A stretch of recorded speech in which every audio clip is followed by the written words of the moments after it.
There have been a lot of changes here and proposals here for immigrants in Finland.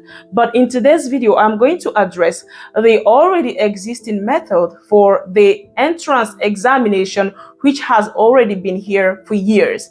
And in this joint application, which is coming in September, there have been already modulations and modifications to this International University of Applied Sciences entrance examinations. So guys, if you are intending to participate in the September entrance exam, or even in the January entrance examinations, here is what is new, and it's already in fact in existence. It's already in plan for this upcoming joint application in September. So guys, everything you know before now, you can just drop it, okay, and listen to this video. Hello guys, welcome back to my channel. It's your girl Loveth, and in this channel we discuss about moving to Finland through study or work, and also we talk about other European countries that come to mind. You have a very significant impact on what we share here in this channel, so do not forget to leave in the comment sections all your questions, all your concerns, and maybe, just maybe, it will be our next video. So welcome to our channel if you're new, and for the returnees,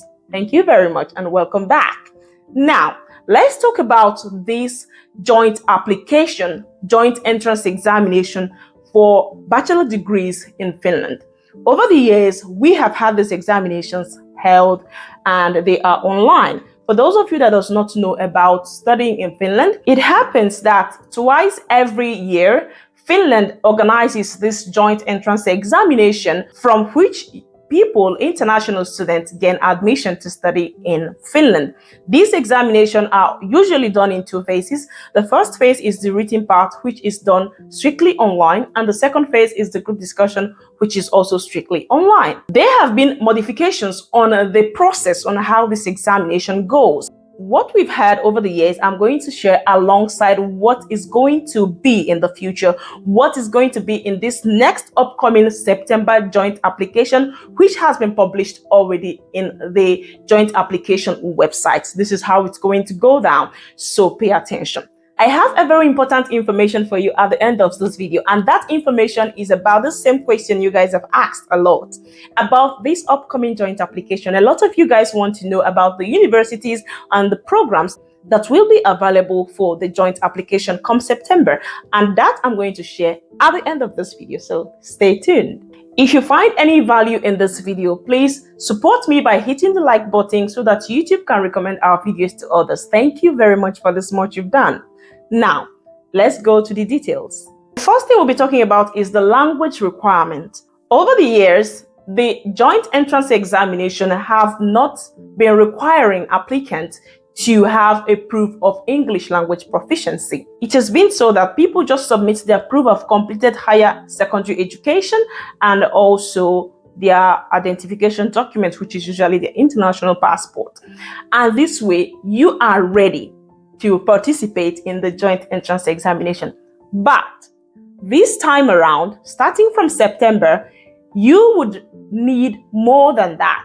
Now in September, it has already been declared that all the applicants who intend to join in the joint entrance examination will be providing a certificate of proof of language proficiency. They have a list of the accepted English language proficiency certificates that you can use to make this application, and I'm going to leave the link to that on the description box of this video. IELTS is one of them, and it's band 6. Overall mark should be on the minimal of 6 points. Also, they accept TOEFL, which is at 60 points on minimal, and other mentioned English language proficiency tests. They said it specifically that any of the tests that are not mentioned on the list will not be accepted. So Duolingo, for instance, is not accepted at all. Another point mentioned is that if you have completed a degree before your application to the joint entrance exam in this joint applications, you will have to provide your degree certificate and also a proof of language on which the degree was completed in. So while providing your degree certificate, you will also have to provide a certificate from your university saying that this program that you completed it in English. It is also mentioned that this certificate of proof of English language proficiency can be older than a year or 2 or 3. That means that it doesn't expire. That means that if you have any certificate on a proof of English language proficiency, let's say you have an IELTS certificate that's even 4 years old or 3 years old, that it doesn't matter. You can use that to apply. But if you have examination certificates from TOEFL, they said that if it's more than 2 years, you cannot use that again, because some information on the biodata or the background of the TOEFL examination disappears every 2 years. Over to the identification document. Over the years, people have identified themselves with different kind of documents, mostly passports, but of course, people have used their national identity card to, identify themselves and all that. But now the new guide says you can only identify yourself using 2 documents. One out of these 2. One is your international passport, biometric international passport. The second one is a biometric identification card given within EU or EEA. These are the only 2 accepted documents for identification. If you don't have this, you can't identify yourself to participate in this exam. Like you already know, the first phase of the entrance examination, which is always the written part, is usually done online, and you do not need any special identification to participate in this exam. It's always that you have to log in to the entrance examination and you start to write. But that's no longer the case. Now you have to identify yourself in 2 ways before you can participate in the entrance exam. And these identification they are talking about is identification that includes, like, of course, your image and of course your picture and even probably your video of yourself, just to identify yourself before you can actually be invited for the entrance exam, and also before you can participate in the entrance exam. So there are 2 pre-identification methods before the written part of the entrance exam. So it happens this way: when you apply for your studies and have submitted all your documents online, they are going to send you a pre-identification email. In that email, you are required to pre-identify yourself by using the steps that they are going to write on the email. So when you've passed that pre-identification phase 1, you will be invited to partake in the joint entrance examination.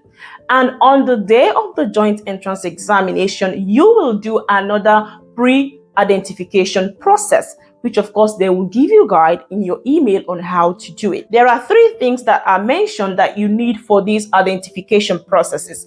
1, you need your international passport. 2, you need a mobile phone with NFC support.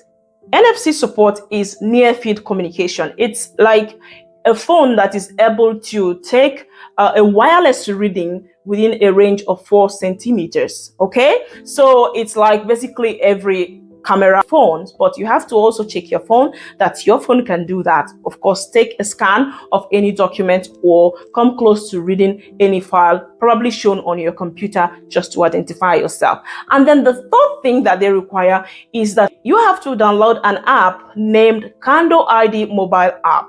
It's an app that you use to identify yourself online. So these 3 things you need for all these pre-identification processes. Make sure you have all those things checked out while preparing for this joint entrance examination coming up.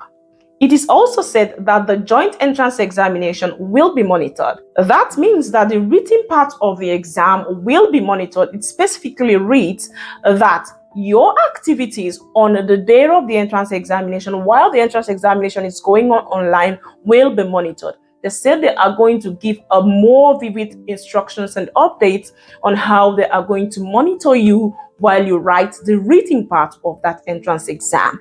They will also update you with the hardware requirements for this monitoring to take place. So guys, I'm going to leave the links of these things where it was clearly shared, so you guys can go read for yourself and prepare better. Then, after you have completed the written part of the entrance exam, the second part is the group discussion. The group discussion is still basically same thing, because you have to identify yourself using your passport and showing your face. And of course, it's still for 30 minutes in a group discussing with people, and also it's graded over 40 points. So it's still basically the same. The only difference is that due to the requirement that now you have to provide a proof of English language proficiency, during the discussion, group discussion, the interviewer will not be looking into other aspects of your ability to speak English. They are going to be examining two things, and that is your oral English capacity and also your ability to work in a group.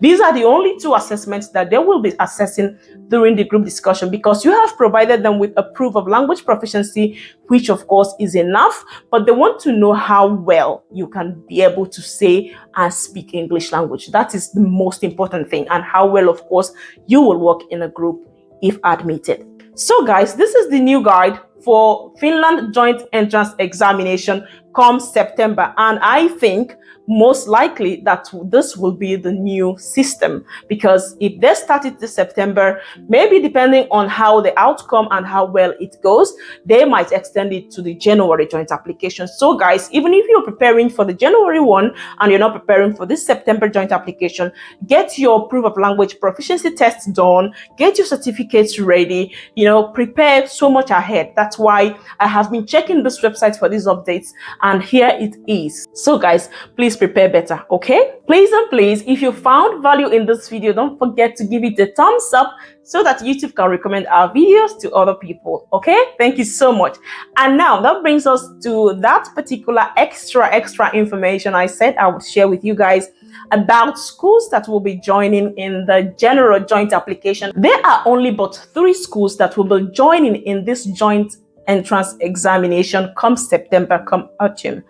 Now, the schools are Metropolia. Metropolia is offering nursing for the joint application, nursing specifically for immigrants. The next school is Laurea University of Applied Sciences. They are offering hospitality management and service design. And the third school is Vaasa University of Applied Sciences, which will be offering energy technology, a Bachelor of Engineering. So these are the 3 schools that will be joining in the September joint entrance examination. They said that there might be some modification, but this is the state of things as of today, as of this moment. And if there are updates, I'll let you guys know. Thank you so much for watching this video up until this point, and see you all in my next video. Bye guys.